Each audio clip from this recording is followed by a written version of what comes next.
Lesigameko sokudutshulwa kubulawa abantu abahlanu eMitchells Plain izolo kukholakala ukuthi sihlobene nodlame olweyamene namaqembu emgulukudu. Amaphoyisa athi asezithendeni zabasolwa. We know the people that we're looking for, but what we're looking for and assistance is to get. We know it's too early for us to get people to come forward for evidence, but we're looking for assistance to get that evidence.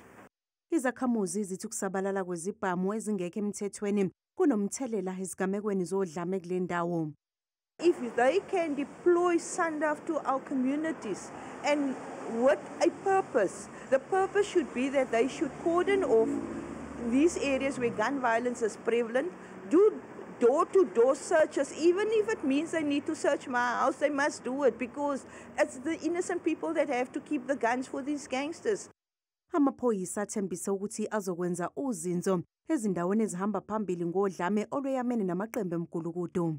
We are working hard to stabilize the area to make sure that without also leaving the other areas in the gang hotspot areas vulnerable.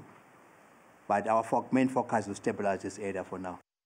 Kubasolwa abangamashumi amabili ababoshiwe, abayishagalolunye basagcinwa esitokisini, abayishumi nane baphekwa ngemibuzo mayelana nesigameko sokudubula sayizolo.